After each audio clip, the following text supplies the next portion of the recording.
only understand that pain is bad and pleasure is good. I had to read a whole fucking philosophy book about that on fucking moral theory. I don't even remember the name of the book now, but pain and pleasure are the two things that drive humans. Not more us different than other animals because obviously we're more intellectually developed. But like the dog only operates on pain and pleasure. That's why when you teach it, you just base it off of the reward system. Because if it receives reward that's good, it receives pain or any negative thing that's bad. And so that keeps it alive. I don't understand how we as innately know how to do it. Like certain behaviors are ingrained in genetics. Like when dogs nest, have you ever seen your dog try to find its spot? And it does like a super bowl, and it like makes it uncomfortable. Like all dogs do that. Nobody ever stops. They just do. Like it's just in their code. It's coded in their DNA for them to fucking act like that. Except with this one extra module, Like there's not a we now know that we die, and yet we still suffering and pleasure just the same as our ancestors. And the combination of these two pieces of information, that we suffer, that we also die, has led us to the conclusion that suffering is meaningless. We don't feel suffering to attain redemption in heaven. Suffering indicates to us that current events are inevitable and right, and pleasure indicates the opposite. Therefore,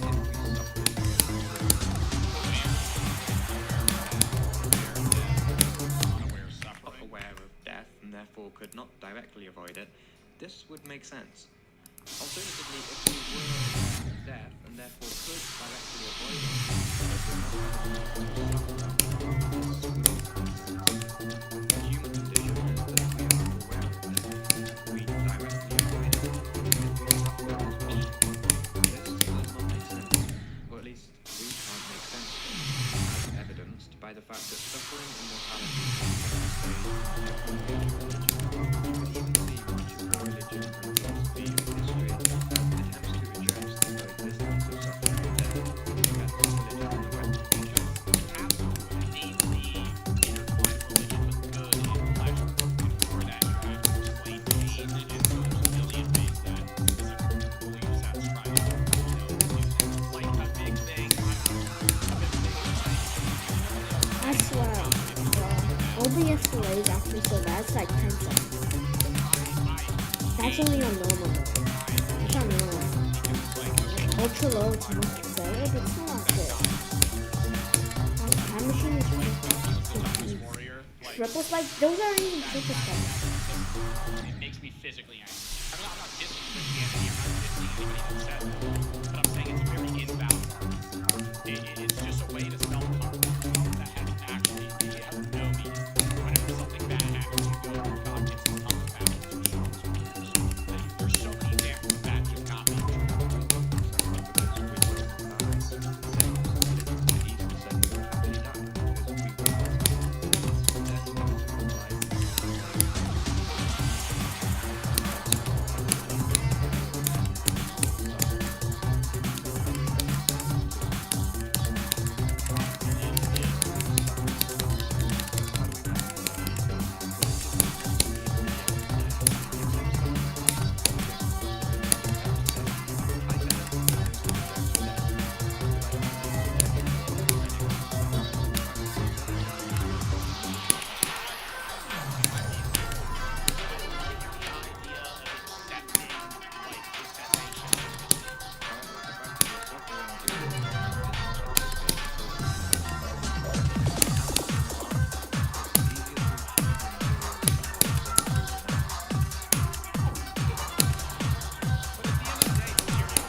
sense, yeah, sure. If you want to have more money than somebody, that's great. Just don't step on other people to get up there. Being better than other people in specific. Huh. Then you're sitting across from them at a coffee shop, half-finished latte between you. Their spoon's been stirring the same spot for 10 minutes. They're not really looking at you, more like through you. And then they say, I think I'm burning out. It's quiet, no tears, no drama. But you know it took 100 emotional grabs to get to that one sentence. You nod. You want to help. So you do what your brain is wired to do. Solve. Have you tried waking up earlier? That helped me a ton. You say it gently. Help me. Like you're passing them a life jacket. But their face flashes. Their eyes retreat. And the silence that follows is heavier than the one before. Here's what just happened. You thought they needed a rescue plan. But what they actually needed was someone to sit in the water with them for a minute. This is the venting pool. If someone's opening up, it doesn't mean they're asking you to fix it. It means they're asking you to hear this question. And you sit here while I load up with hearing. Not everything broken wants to be repaired. Some things just want to be witnessed. The better move. Do you want advice or do you just want to talk? Neither. But it shifts the dynamic completely. Now they get to choose. Now you're actually helping by giving them the wheel instead of rerouting the net. Now sometimes support looks like strategy. Sometimes it just looks like shutting up and being present. This doesn't mean you don't care. It means you care enough to ask how they want to be cared. Then you teach. You walk into a lecture hall 7 minutes early. There's that faint class hum. Zippers, whispered catch-ups, shuffle of bags hitting the floor. The room is mostly empty. You spot the sweet spot, middle row, dead just perfect view. Just far enough from the front to avoid eye contact. Just close enough to see the slide. You take a step toward it, but then you pause. There's an unspoken pause that only some people feel. A pause that says, if you sit there, you make everyone else climb over you, and you're not here to gatekeep geometry. So you pivot, slide into the aisle seat, second from the end. Not your ideal angle, but it makes sense. You place your bag at your feet. You just follow one of life's invisible interface rules. This is the social version of UI design. You're not just choosing where you want to sit. You're leaving pathways for others. It's not a written rule, but people who don't follow it, they stand out, and not in a good way. You've seen it. Someone stretches out dead center while the rest of the row is empty, and every person after them has to awkwardly shimmy past, muttering, sorry, while they move their knees 15% to the side and pretend that helps. So why is this a big deal? Because it shows you get it. You understand spatial awareness, a social sixth sense most people don't talk about, but everyone subconsciously respects. You're not just a student in a chair, you're a node in a network, and how you position yourself sends signals. Respect, consideration, quiet intelligence. No one will thank you for it. No one's handing out gold stars for mile decisions, but someone will slide into that center seat later, bag in one hand, coffee in the other, relieved they don't have to whisper, excuse me, 8 times just to sit down. And they won't know why the day feels smooth, but you will. Don't one up date. You're sitting on the floor of your friend's apartment, legs crossed, a mug of warm tea in your hands. The lights are dim, not moving. There's a long pause in the conversation. If you don't want to film, then they exit. I've been having a rough time with anxiety lately. The words sit in you both, fragile, unfinished, and your brain works racing. Remember your own panic attacks. 2019, the insomnia, the chest tightness, the spiral. You feel the urge to say something, to relate, to show them you get it. You open your mouth. Yeah, I had it bad a few years ago. And then you stop mid-sentence because something in your face flips like the window they cracked open is already closing. This is how unwritten rule lives. When someone gives you a soft truth, don't step on it to hand them your own. It's not about winning. It's not a comparison thing. It's not the trauma Olympics. They didn't tell you that you're superior. They told you because they needed space for theirs. In that moment, you rewind. Start again. I'm really glad you told me. That sounds exhausting. Want to talk about it? And something shifts. They lean back. But they trust you. Yeah, like you never hear them. You made them. Here's the concept. Empathy isn't matching skills. It's matching emotion. If someone hands you a whisper, don't respond with monologue. If someone gives you vulnerability, don't repay it with spotlight. Just hold the space. That's it. Laugh or lose. You're halfway across the street when it happens. A slight rise in the pavement, the toe of your shoe catches it perfectly. And for one glorious, mortifying second, you're airborne. You don't fall. Not really.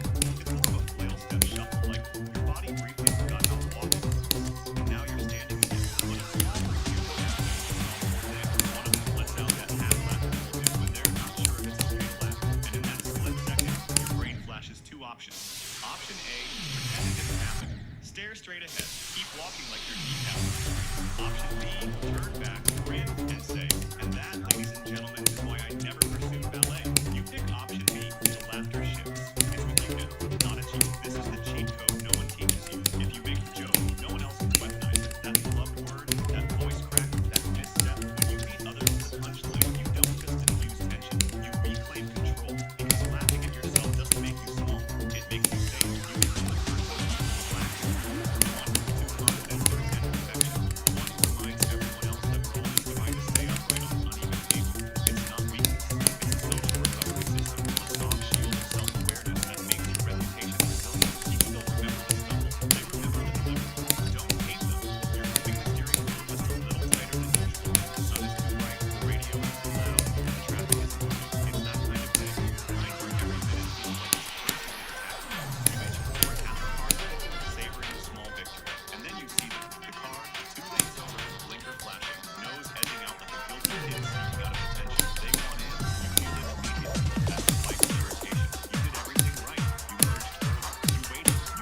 battle. Instead, you breathe out through your nose, ease off the pedal, let them in. It's not because you're weak, it's not because you're a pushover. It's because somewhere deep in your social programming, you know. This is the unspoken rule. Somewhere deep in your social programming, you know. This is the unspoken rule. Bruh.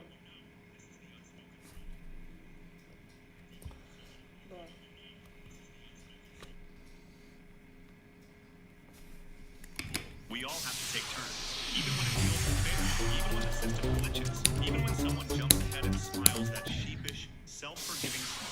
You're not letting them win. You're letting the whole messy, fragile, impatient system keep running another day. Traffic isn't about fairness. It's about trusting that small acts of civility keep the whole simulation from collapsing. One less horn blaring, one less middle finger flying, one less adrenaline spike you'll regret later. You're not giving up. You're choosing peace over pettiness. And when you zoom out, you realize that's not weakness. That's civil engineering on a human level. One tiny mercy of thought is quiet. You're at a party almost didn't feel the mood. The room hums with close conversation. The smell of cheap wine, expensive glasses. You're wedged into a half circle of people swapping stories about bad bosses.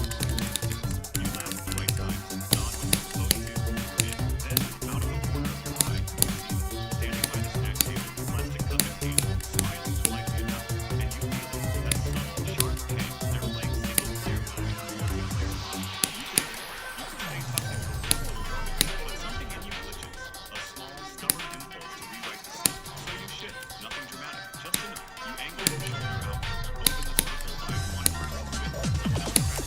You laugh, then glance toward the person by the table, as if inviting them into the ripple of the moment. And just like that, they step forward. No fanfare, no, hey everyone, this is Sam. They look stupid. You know they're wrong. Make space for them to arrive on speaker. This is one of the unwritten never makes it competitive. Inclusion isn't about announcing belonging. It's about quietly designing it. A slight shift in your body language. A stray smile tossed like a rope. A question simple enough to answer without fear. Hey, how do you know everyone here? What's the best snack so far? Unlock the silence. You don't rescue anymore. You just make it less lonely than it had to be. And later, they won't remember exactly what you said, but they'll remember how it felt. Like being seen without being exposed. Kind versus kindness. You're sitting on the floor of your bedroom, staring at a half-eaten sandwich. You didn't mean to spiral today. Didn't mean for the simple flex. Get up, get dressed, act normal. You glitch out somewhere between socks and breakfast. Your phone buzzes. You don't want to look. You already know what it says. Hey, let's go. Thumb hovers over the keyboard, told you exactly. You can barely figure out what you need yourself. It's like someone threw you a life ring, but left you tied up in bed. You don't answer, not because you don't care, but because even answering feels like work. Later, another message comes. Different friend. Want to talk this weekend? No pressure. I'm grabbing groceries. Can I drop anything off at your door? Found that playlist you love. Want me to send it again? You just stare at the screen for a minute, breathing a little slower than before. Because there it is. An open door you don't have to knock. No choosing, no explaining. Just yes or no. No shame attached either way. And suddenly you realize help isn't just about offering. It's about easing the friction. Let me know if you need anything. It's kind. It's caring. It's sincere. But here's what I can do is activation. It's the difference between saying good luck out there and here, take this torch. You're going to need it when someone's in crisis. Decision making feels like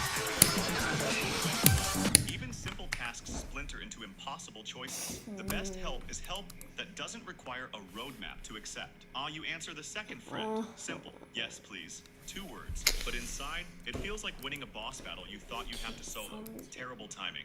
You're sitting across from your friend at a little table outside a coffee shop. Empty mugs, half-finished muffins, the kind of lazy, golden hour conversation that's already starting to dissolve into goodbye. They glance at their phone, smile a little apologetically. I should head out in a minute. You nod. You both know this moment. The winding down, the soft closing credits, and then it happens. A thought that's been buzzing at the back of your mind all afternoon finally demands a pause.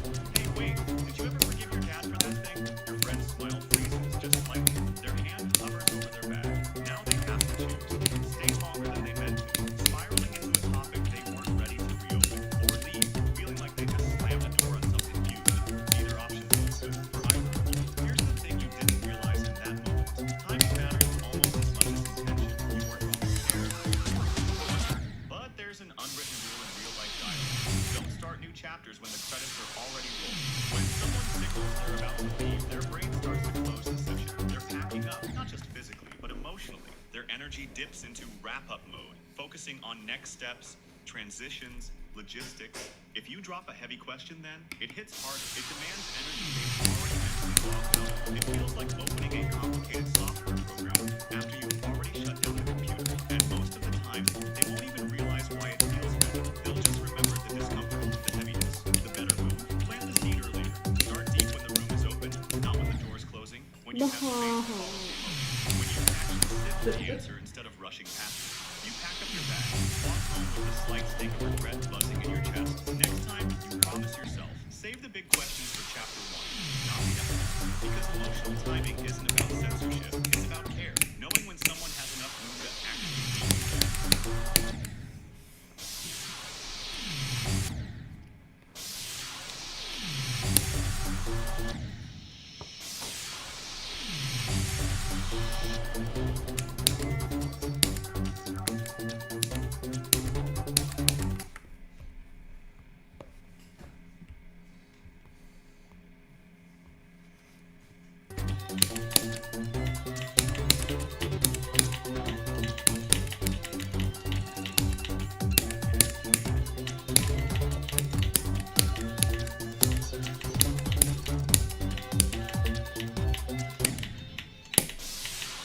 Dog cannot be dragged into all the way to stream 250.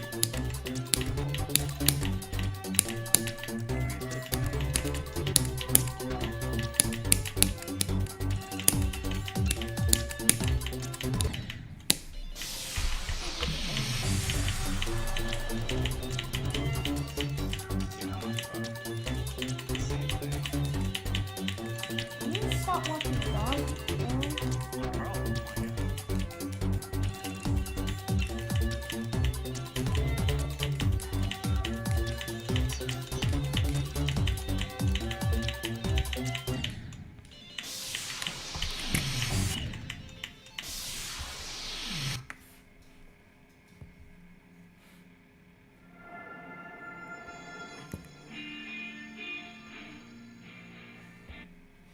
If you've ever watched Flow State or Nico and thought, yeah, this feels different. I get it. I feel the exact same way. They're actually most people don't realize this until it's too late. You can achieve everything and still feel absolutely nothing. You get your dream body. You get all the money you've ever wanted. You get the relationship you have. And somehow you're still weirdly unsatisfied. Why is that though? Well, it's because the second you reach a goal, your brain just makes a new one. You never actually arrive anywhere because you're always chasing. And if you don't figure out what I'm about to show you, you can spend a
Not in a fake gratitude way though, like actually, if nobody clapped, if nothing changed, would I still value this moment? Would I still value this achievement? I stopped trying to win the imaginary scoreboard, and I started giving myself permission to feel full before the next upgrade. I basically retired from chasing clout, and the benefits really kicked in immediately. But this isn't just about slowing down. It's about building a life where joy doesn't need permission. And here's how you can start. Number one is to define what enough means to you in actual writing. Like take an actual paper and take an actual pen and define what enough means to you before you set out on a major goal. Don't keep it vague, write it down and make it clear. Because if you don't decide, the world will decide for you. Number two is to set real finish lines. When you hit a goal, pause, celebrate, and say, hey, this matters. This achievement is great. Don't just sprint past it like it never happened. For example, I know a lot of you guys are probably graduating in just a few days from now. So pause and go to your graduation. Enjoy it. Enjoy the moment. Enjoy the last time you'll probably be on that campus. See your people one last time. Give yourself a day to say, hey, I made it. I did it. I put in years for this and I did it. And then after that, you can go chase your next level of school. But number three is to practice restraint on purpose. If you always have to upgrade something, if you always have to scroll or chase, your brain forgets how to rest. So try holding off, even when you know you can have more. Number four, which is the most important one, is to clean your inputs. Unfollow voices that make you feel behind, kind of like the gurus who say, hey, like this is how you become a millionaire, this is how you blah blah blah blah blah, find my course and I'll teach you exactly how to do this. Unfollow those people, because number one, they're making you feel behind, and number two, they're using you for money. And replace them with ones that remind you how to slow down, not speed up. Pretty much just subscribe to me. And basically treat your brain like a garden and stop watering the weeds. You'll never enjoy life until you define what enough means. Because when you stop chasing short-term highs, you finally start building something deeper, something that lasts. And when that foundation's in place, then you're ready to think bigger and on a longer-term scale. That's where my last video comes in about dreaming in decades and how it'll change your life. It's not about doing less, it's about finally doing what matters, and that video will help you on your journey.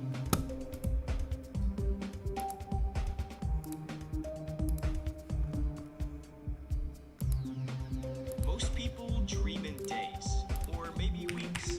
You want to be rich this year. You want to be in shape by summer. But here's the trap. When you dream in days, failure feels fatal.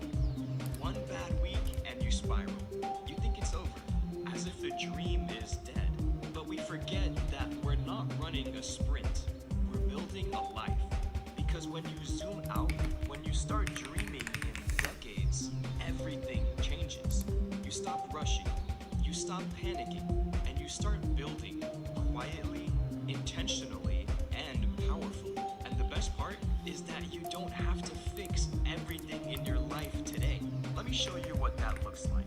We put way too much pressure on a single year. We say things like, if I don't fix my life this year, it's literally over. If I don't hit 10,000 subs by December, I fail. If I'm not happy by New Year's, then what was the point? And all of a sudden, it's March, and you're already behind on your New Year, New Me goals. But here's the thing. A year feels long while you're in it, but short in hindsight. But a decade, that is where lives change. In a decade, you can reinvent everything if you're willing to think that far ahead. We overestimate what we can do in a year, and we wildly underestimate what we can do in 10. You feel me? Let me make this real with a personal story. 10 years ago, I was in 8th grade. I was getting cooked at that time for having a pedo stash, because I was one of the first kids with facial hair coming in early. Well, I don't blame them, because I looked like a 40-year-old undercover trying to get with the kids. And 9 years ago, I almost, like 9 years ago, I was in a terrible place mentally. And if you told me to dream big back then, I couldn't, because dreaming in days. If I wanted a YouTube channel with 3,500 subscribers, or if I wanted my pedo stash to turn into a full beard, or if I wanted to feel more confidence in my social skills, and I wanted all of that in just that year, it would have felt like a failure because I would have had none of that. But if we zoom out, it's now 2025, not 10 weeks, not 10 months, but 10 years. I finished high school, community college, university, and now I'm 2 days away from finishing my first semester of getting my master's degree. I've had my beard now for 6 years. I've had this channel, which I had more subs in 2021, but whatever, but I've had it for 4 years now, 5 years. And the confidence I have in myself and my social skills, the peace, it all showed up, but just not on the timeline that I was obsessed with back then. And some of it might not even have happened if I stayed zoomed in. That is why we should dream in decades. When you dream in decades, your ambition expands because you're no longer trapped by the urgency. Like, what if I told you, become fluent in 3 languages in 3 months? I would not be able to do it, but 10 years, you believe it. If you wanted to do it, you would very easily be able to do that. Or if I said, build $1 million business by Friday, that's impossible. But by 2035, although that doesn't sound like a real dream, it's very possible that you could build that business in 10 years. You stop asking, how do I win today? And you start asking, can I build today that still matters in 10 years? That shift changes everything. We kind of live in a culture of countdowns. You see videos like 30-day challenge, 6-week body transformation, how to make $10,000 in 10 days. It's all dopamine. It's all results now, and it's all pressure to move forward. Sometimes we treat life like it's a loading bar that we can't wait to skip, except there is no skip button. Building something real, it takes time. Years. And if you judge your progress by what you win today, you put on things that just needed a little today. Because a tree doesn't sprout overnight. Neither does a successful life with a strong foundation. Don't get me wrong, it's very healthy and it's actually very good to celebrate your small wins every day. Like your graduation that might be fixing your sleeping schedule. Those are all great things you should celebrate on a daily basis. But if you want a real example of dreaming in decades, look at the Prophet Muhammad, peace be upon him. He didn't start loud. He started quiet.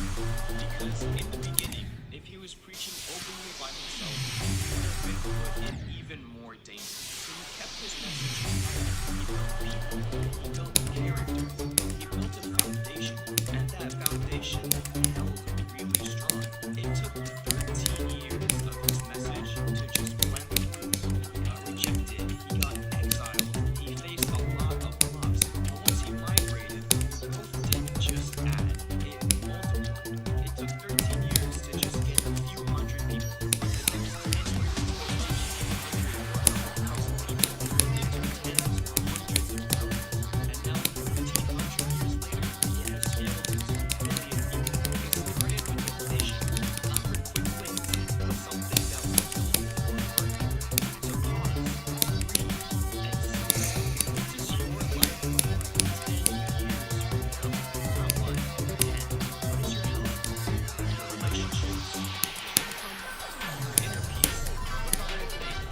Dream big, but dream slow. This is your permission to stop rushing. Stop treating failure like a life sentence. Stop trying to revert to how fast you can fix something. You have time. A lot more time than you think. Now, of course, you're not guaranteed to get that tomorrow, but I'll be sure to your life now. And you know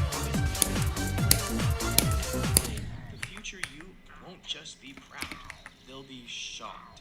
So forget the days, forget the pressure to win now. Dream in decades, build with patience, and start today. Because 10 years from now, you'll either be glad you started or wish you had. But at the same time, it's very important to value the moment we're in life. I talked about that in my last video about nostalgia and appreciating this. There's no buzzer that goes off.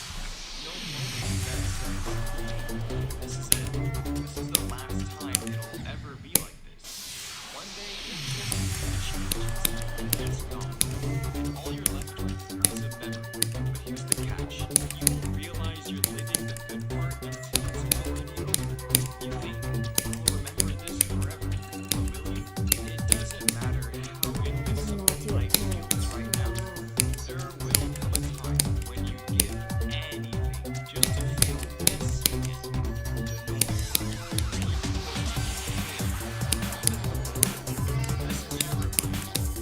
Please enjoy your life before it slips through your fingers. There's this comment I saw recently that really struck me.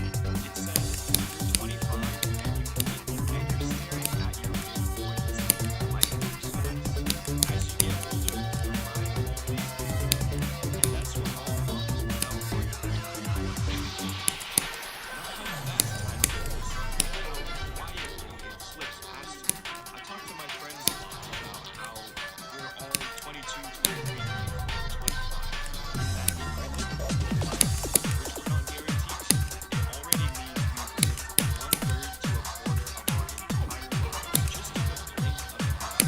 You think you'll have another summer with your friends, another movie night, another breakfast meeting. But then one day you realize that normal life that you were rushing through, that was the moment.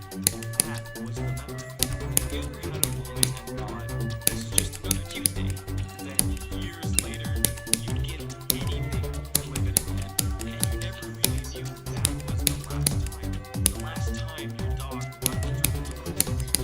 The last time your best friend was able to stay home. The last time you walked into your childhood home and everything is where it used to be.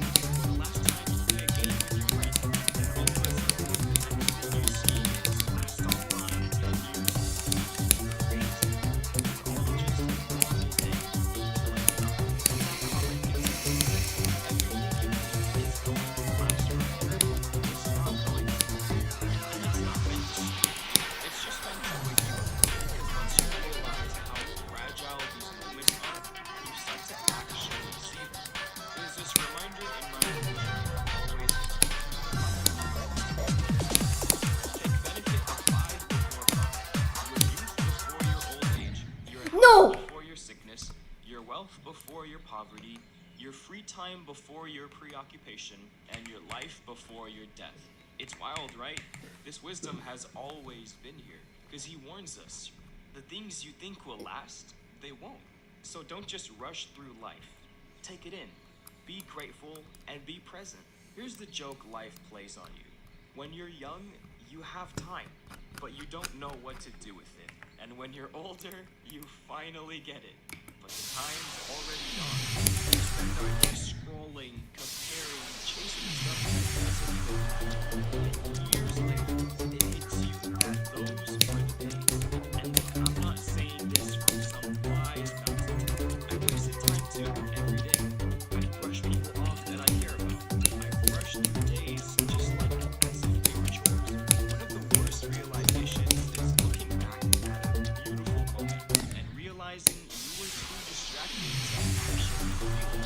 That's what a lot of people say about having parents. You don't realize what you have until they're gone.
Oh my, oh, I almost didn't jump there.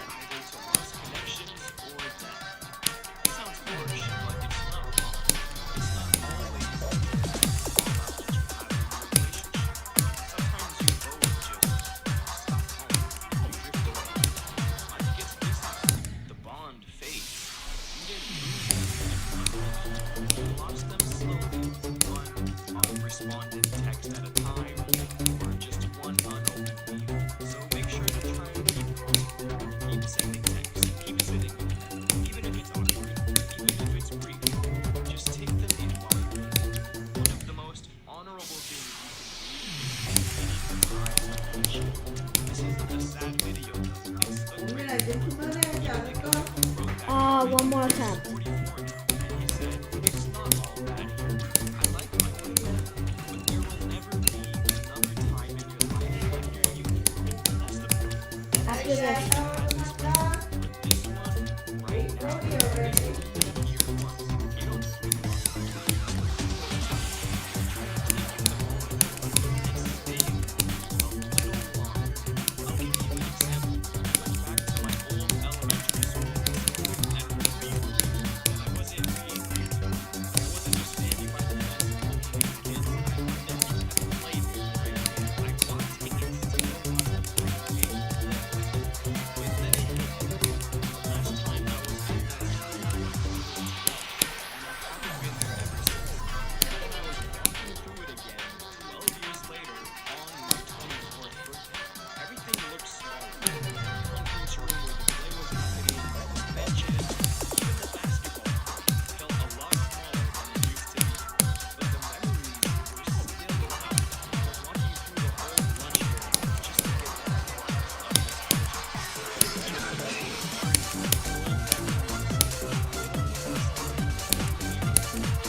Just stood there thinking, how did all of that go by so fast? So stay in the moment a little longer than you need to, because it's not always about. And just like that, this moment is already becoming a memory. Here's the weird part though. Even knowing all of this, it's still hard to stay present, right? You try to appreciate the moment, but your phone buzzes, your brain jumps, your focus disappears. We live in a world engineered to distract us, and it's not a fair fight. So if you want to enjoy your life, you want to actually feel it instead of just watching it pass by. My last video breaks down exactly why you can't focus on it. There used to be a time when focus came easy. Not because life was better, it was just less noisy. You could do one thing and actually be present. Not half present and not half sworn. You just be fully there. But now it feels like we switch apps all the time, and you can't finish a task without checking your phone like 6 times. And you open TikTok or Twitter or YouTube for just a minute, and suddenly it's 45 minutes So yeah, I mean, I'm not perfect, and we all just keep telling ourselves that it's not all bad. We're just lazy. But what if I told you that this isn't just about willpower? What if our brain is being consciously taken advantage of? You can actually think of it like we're living in a world. Oh my god, I finally found it.